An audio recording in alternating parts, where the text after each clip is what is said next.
तो हेलो बच्चा लोग, welcome to the English extra class. तो बच्चों, आज के इस लेक्चर में हम लोग देखने वाले हैं how to write article writing. ठीक है, तो चलिए देख लेते हैं कि एक आर्टिकल को आखिर बढ़िया ढंग से कैसे लिखा जाता है। ठीक है, तो पहले देखते हैं हम लोग इसका मार्किंग स्कीम। ठीक है, पहले देखते हैं हम लोग आर्टिकल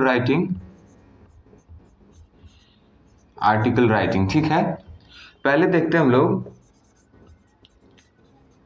मार्किंग स्कीम। देखिए, मार्किंग स्कीम का जो डिस्ट्रीब्यूशन है, पहले नंबर पे आता है फॉर्मेट। ठीक है, जो फॉर्मेट है आपका, अगर आपने फॉर्मेट सही सही लिखा है, फॉर्मेट में क्या क्या आता है, तो टॉपिक का नाम यानी कि हेडिंग, प्लस में राइटर्स नेम या फिर इसको बाय नेम भी कहा जाता है। ठीक है, अगर ये आपने लिख दिया तो ये आपका हो गया फॉर्मेट। ठीक है, दूसरे नंबर पे आता है जो है कंटेंट।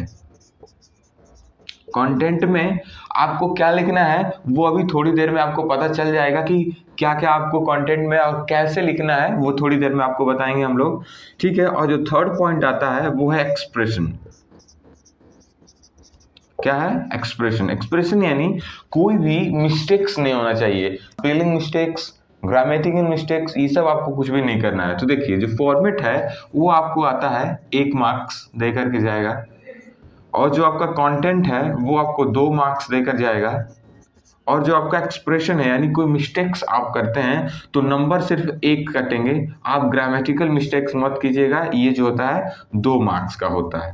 ठीक है, अगर आपने बहुत अच्छे ढंग से फॉर्मेट लिखा, कंटेंट लिखा और एक्सप्रेशन में थोड़ी मोड़ी गलती किया, अगर आपने ये सब कर लिया तो आपको 5 मार्क्स जो है पक्के हो जाएंगे। ठीक है, तो 5 मार्क्स पक्के करने के लिए आपको कंटेंट में लिखना क्या है, चलिए पहले वो जान लेते हैं।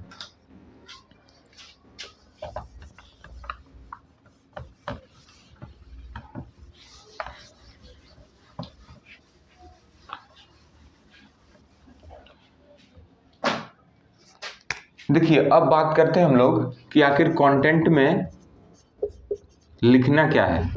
देखिए, जो पहला पार्ट है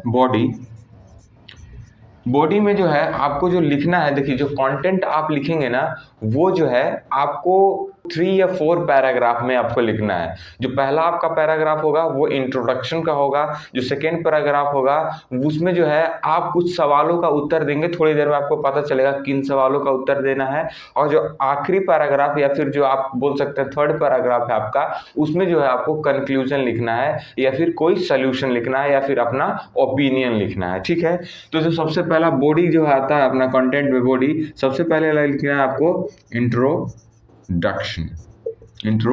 ठीक है, अब इंट्रोडक्शन में क्या लिखना है, इंट्रोडक्शन जो है आपका आई कैचिंग होना चाहिए। ठीक है, इंट्रोडक्शन जो है आपका आई कैचिंग होना चाहिए, और आपको जो है इंट्रोडक्शन में जो है कुछ सवालों का जवाब देना है, जिसको हम लोग बोलते हैं 5H1W रूल। 5H क्या है? Why, where, what, when and how. एक हो गया H आपको हाउ, और हु क्या है? हु। तो ये 5 जो है H का, और एक आपको जो है W का आंसर देना है। ठीक है, ये आपको मिल गया आंसर। ठीक है, ये आपको इंट्रोडक्शन में करना है। जैसे कि कोई भी टॉपिक आ गया, उसका वाई का आंसर दीजिए कि ये आखिर क्यों हुआ, कहाँ हुआ, कैसे हुआ और कौन कौन किया है। वो अगर आप ये आंसर दे देते हैं तो आपका जो है इंट्रोडक्शन वाला जो पैराग्राफ है वो कंप्लीट हो जाता है। ठीक है, उसके बाद बात करते हैं हम लोग कि सेकेंड पैराग्राफ में हम लोग को क्या लिखना है।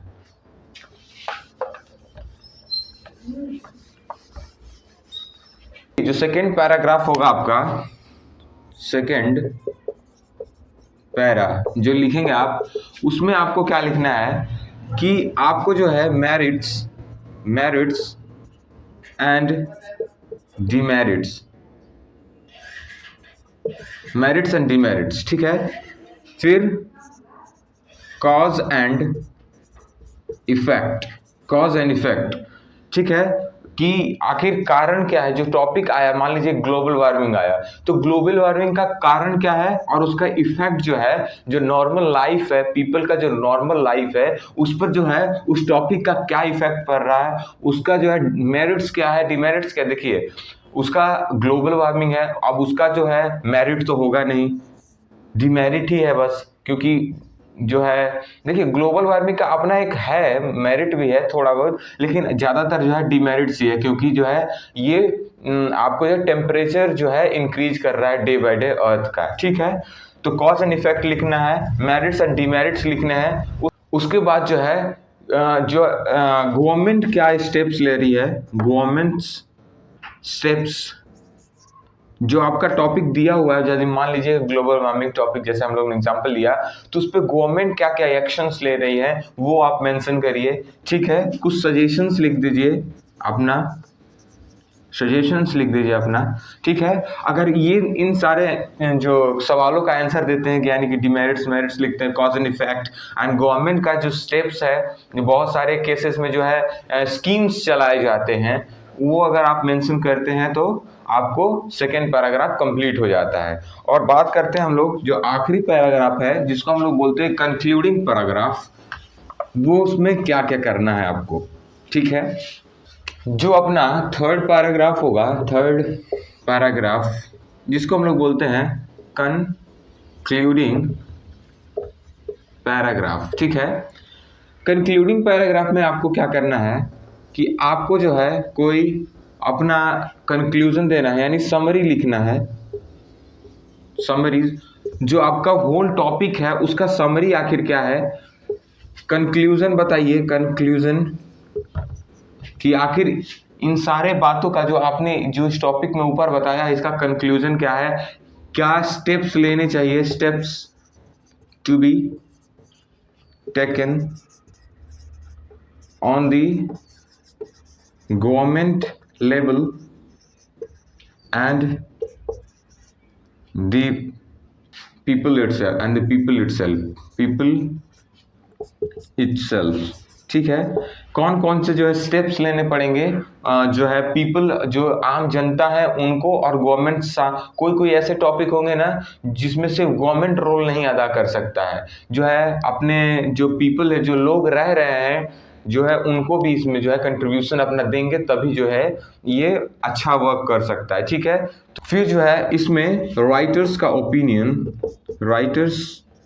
ओपिनियन मस्ट है कि आप क्या सोचते हैं इस टॉपिक के बारे में, क्या आप जो है सुझाव देना चाहते हैं, उसको जरूर मेंशन कीजिए, ठीक है। अगर आप इतना कुछ लिखते हैं, यानी समरीज उसको एक छोटे फॉर्म में लिख दीजिए, कंक्लूजन बताइए कि आखिर इतने सारे चीज़ों का कंक्लूजन क्या है, steps to be taken by the government level and the people itself, and writers का जो ओपिनियन है, यानी जो आप लिख रहे हैं आपका ओपिनियन क्या है वो भी जरूर डालिए, ठीक है। अब बात करते हैं कि इतने सारा जो है कंटेंट लिखेंगे, लेकिन इसको अगर हम लोग प्रॉपर फॉर्मेट में नहीं लिखेंगे तो ये जो है गलत हो जाएगा।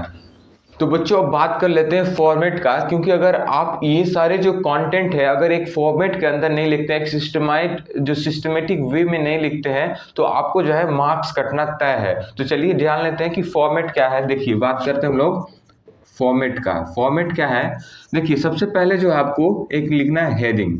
क्या लिखना है, हेडिंग। हेडिंग जो है जो थोड़ा कैची होना चाहिए और 3 to 4 वर्ड्स के होने चाहिए।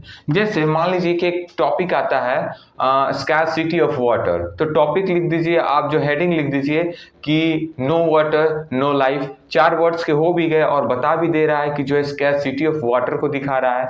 उसके नीचे आपको लिखना होता है बाई लाइन। बाई लाइन क्या होता है कि राइटर्स नेम, इसको हम लोग बोलते हैं बाई लाइन। उसके बाद जो है आपको जो है सबसे पहला अपना पैरा शुरू करना है, फर्स्ट पैरा, जो कि आपका इंट्रो वाला पैराग्राफ होगा, जिसमें आपको लोग को बताया गया था कि आपको क्या क्या करना है, जो थोड़ा कैची वर्ड्स का यूज करना है, 5H 1W का आंसर करना है, ठीक है, वो सब करिएगा। फिर सेकेंड पैराग्राफ में जो है आपको जो बॉडी है, आपका जो मेन कंटेंट है, जिसमें आपको जो है मेरिट्स डिमेरिट्स बताने हैं, वो सब जो है आप सेकंड पैराग्राफ में लिखिए। और थर्ड पैराग्राफ जिसको हम लोग बोलते हैं कंक्लूडिंग पैराग्राफ, उसमें जो है आप अपने ओपिनियन को लिख लिए, कंक्लूजन्स को लिखिए, समरीज को लिखिए। अगर आप इतना कुछ कर देते हैं तो आपका जो है 5 मार्क्स जो है कंफर्म हो जाता है। तो बच्चों, आशा करते हैं कि आपको ये वीडियो बहुत ही अच्छा लगा होगा। अगर वीडियो अच्छा लगा तो इस वीडियो को एक लाइक जरूर करिएगा और हमारे चैनल को सब्सक्राइब करना मत भूलिएगा। तो चलिए मिलते हैं अगले वीडियो में, तब तक के लिए बाय बाय, जय हिंद।